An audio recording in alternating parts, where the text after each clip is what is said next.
Hey, what's going on? I hope you guys are having a wonderful day. Welcome to the Black Financial Channel. That's theblackfinancialchannel.com.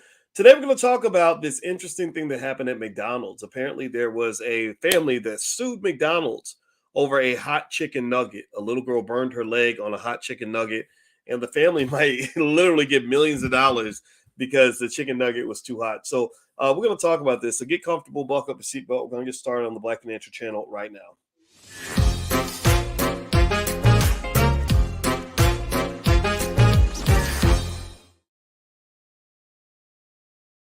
That's theblackfinancialchannel.com. My name is Dr. Boyce Watkins. I am your friendly neighborhood finance professor. On the Black Financial Channel, we talk about Black wealth and Black economics every single day, sometimes as much as 10 times a day under the B1 condition. B1 means we are Black first. And we do not apologize for being Black. Don't hate anybody. You can be white and you can still come in here. But we are here for the Black community first and foremost. And if that's okay with you, put a B1 in the chat. Also, shout out the city you're from. Hello, Travis Allen and Sylvester Salamo 2011. That's a long name, man. I can't even say it. But anyway, I want to say welcome everybody and welcome everybody on Instagram. Instagram at the Black Financial Channel if you'd like to follow us on the gram. All right. So anyway, there's this interesting case. There's a case of this chicken nuggets thing with McDonald's. They kind of, I thought was just super interesting, where there is apparently a family that is suing McDonald's for millions of dollars, and they actually just won that lawsuit, or at least a piece of it. And it has to do with chicken McNuggets that were too damn hot. And apparently, the family got some chicken McNuggets, and they were delivered to the family. And the little girl, who was 4 years old, a poor little autistic girl, got a hold of the nuggets, and they just burned her leg. So, since the hot chicken nuggets burned her leg, they're going to get paid. Now, by the way, can you guys hear me okay? Give me a yes in the chat if you can hear me okay. Let me know if you can hear me. Also, as I ask you that, just remember that if you want to just hear me and not see me, you can actually follow this podcast on Spotify. Just go to Spotify, look up Boyce Watkins, and you'll find me. Once I see some yeses to let me know that my audio is good, we can continue. Okay. Thank you, Travis Allen. I appreciate that. All right. So here's the deal. So I'm going to read some of the story to you. And I just think it's like really fascinating. I did not know people could get paid for stuff like this. I don't know if I would have, if I burned my leg on a chicken nugget, if I would have sued McDonald's, but apparently they did it, and they're Black. So I always cheer for Black people who get money. So, hey, let's go for it. Good for you. Way to go. Congratulations. So here's the story. It's really interesting. So it says that a McDonald's and a franchise holder are at fault after a hot chicken nugget from a Happy Meal fell on a little girl's leg and caused second-degree burns, a jury in South Florida has found.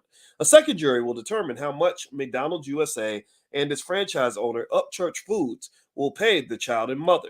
The Thursday's decision was split, with jurors finding the franchise holder liable for negligence and failure to warn customers about the risks of hot food. And McDonald's USA is also liable for failing to provide instructions for the safe handling of food. So they're saying that they are liable as a franchise because they claim that they were negligent and they did not warn customers about the risk of hot food. Don't get me wrong. I'm happy for this family because they're Black. I'm always cheering for Team Black people. But and this is the second time this has happened. Yolanda's right. There was a case 20 years ago where a lady spilled hot coffee on her leg.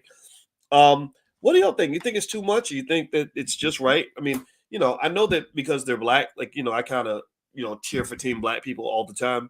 But at the same time, just as a general rule, if you open up a McDonald's franchise, and they held you negligent for not warning your customers of the dangers of not touching hot things, would you feel kind of upset about that, or would you feel like that's just fair? I don't know. I'm not here to judge.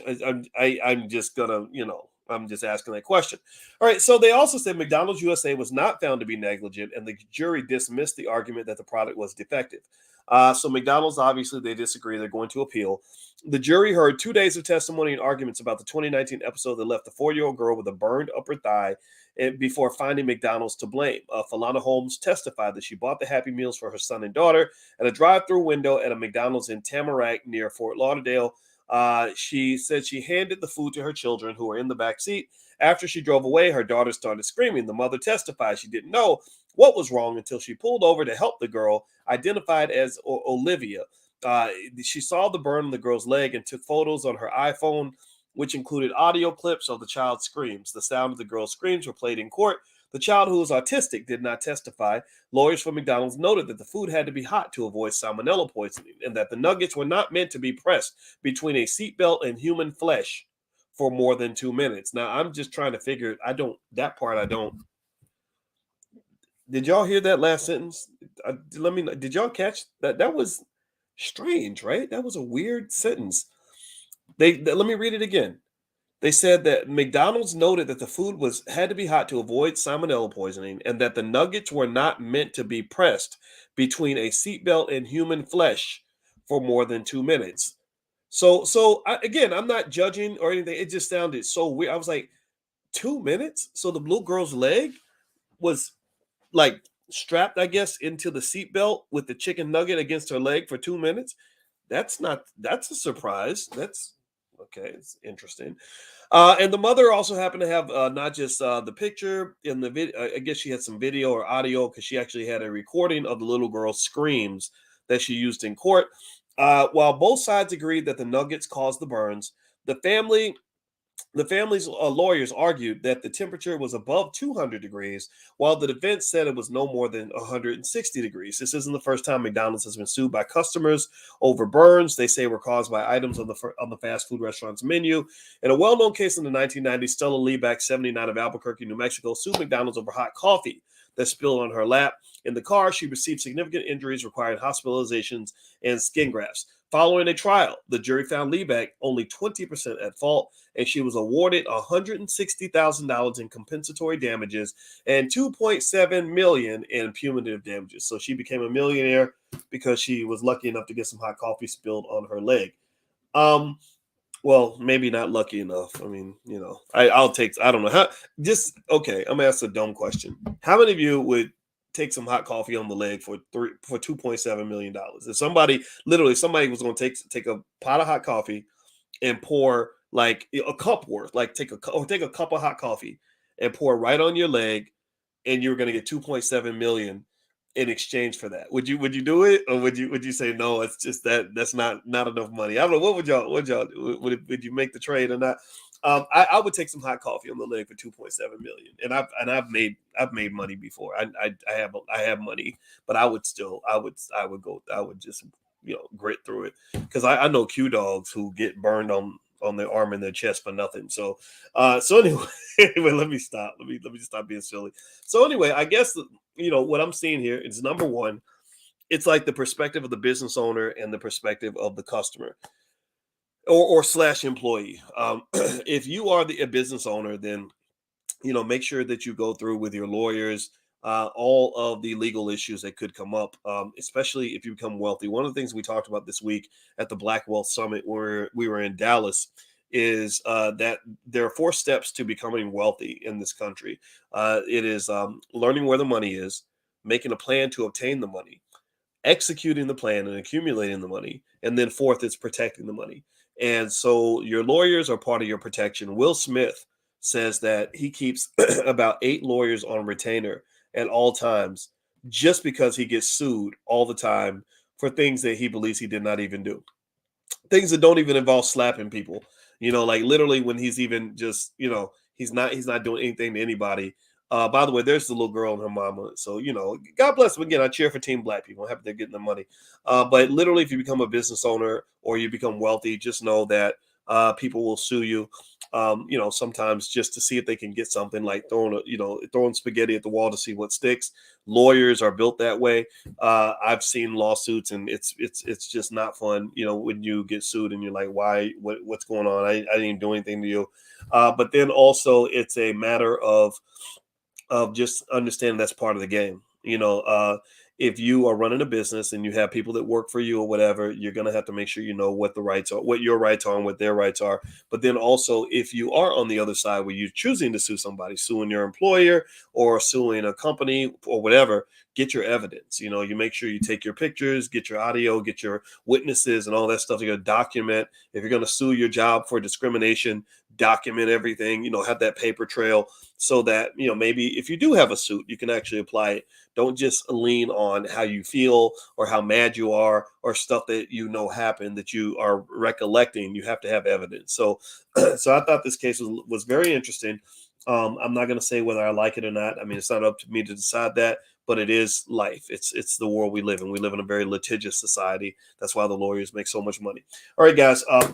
Anyway, also speaking of lawyers, one thing I'll say too is that for those of you that haven't thought about your will or your trust or your estate plan, there are entire law firms that stay in business only because people don't plan for their death, and then they die out of the blue, and then there's all this stuff to sort through, and they end up getting paid crazy amounts of money out of your fortune, out of your family wealth, out of your family money, just to settle all the legal disputes that might pop up and all the confusion that pops up.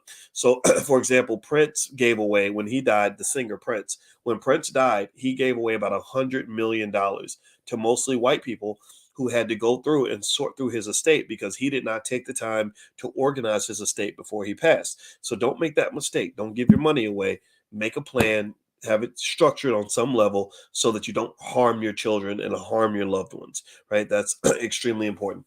And in fact, actually, that's one of the principles we talk about. My new book is called The 10 Commandments of Black Economic Power. It's an Amazon bestseller. The reviews, 90% of the reviews on this book are 5-star. So I know you're going to love it. So feel free to go to Amazon and grab a copy.